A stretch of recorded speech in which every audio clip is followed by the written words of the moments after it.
എടാ തട്ടി നീക്കി പോകും മുന്നേ ഈ ഒരു വീഡിയോ ഒരാൾക്കെങ്കിലും നിങ്ങൾ എത്തിച്ചു കൊടുക്കണം കേട്ടോ. എന്റെ പ്രിയപ്പെട്ട ഒരു കൂട്ടുകാരൻ സിദ്ദീഖ് അള്ളാഹുവിന്റെ റഹ്മത്തിലേക്ക് യാത്രയായിരിക്കുന്നു. എടാ 31 വയസ്സേ ഉള്ളൂ, വെറും 31 വയസ്സ്. ചെറിയ പെയ്ത മക്കളാടാ. ആ കുഞ്ഞു മക്കളെയൊക്കെ തനിച്ചാക്കിയിട്ട് അവന്റെ സ്വപ്നങ്ങളൊക്കെ പാതി വഴിയിൽ ബാക്കി വെച്ച് ആ കൂട്ടുകാരൻ ഇന്ന് 6 അടി മണ്ണിലേക്ക് മടങ്ങുക. പടച്ചോനെ അവന് നീ പുറത്തു കൊടുക്കണേ അല്ലാ. അവൻ ചെന്ന് കിടക്കുന്ന ഖബർ സ്വർഗ്ഗപൂന്തോപ്പാക്കി കൊടുക്കണേ പടച്ചോനെ. ആ കുടുംബത്തിനും ആ മക്കൾക്കൊക്കെ നീ നല്ല ക്ഷമ കൊടുക്കണേ അല്ല. ഒരു ഉപ്പ നഷ്ടപ്പെട്ട കോട്ടം കൊടുക്കല്ലേ അല്ല.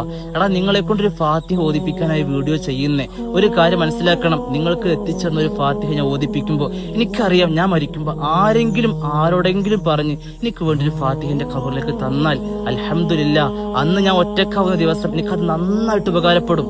നിങ്ങളും നല്ല പ്രതീക്ഷ വെച്ചോ. നിങ്ങളൊരു ഫാത്തിഹ ഓതുന്നുണ്ടെങ്കിൽ ഇത് എത്തിച്ചു കൊടുത്തോട്ട് ഒരു ഫാത്തിഹ നിങ്ങൾ ആ പ്രിയപ്പെട്ട കൂട്ടുകാരന്റെ ഖബറിലേക്ക് എത്തിക്കാൻ നിങ്ങൾ കാരണമാകുന്നുണ്ടെങ്കിൽ നിങ്ങൾ കണ്ണടക്കുന്ന ദിവസം നിങ്ങൾക്ക് വേണ്ടി ആരെങ്കിലും എവിടെയെങ്കിലും പ്രാർത്ഥിക്കാനും ഫാത്തിഹ ഓതാനും ആത്മാർത്ഥമായി കണ്ണുനീരോടെ പ്രാർത്ഥിക്കാനും ഒക്കെ ഉണ്ടാവട്ടോ. മാക്സിമം എല്ലാവർക്കും എത്തിച്ചു കൊടുക്കണേ ഇൻഷാ അല്ലാഹ്.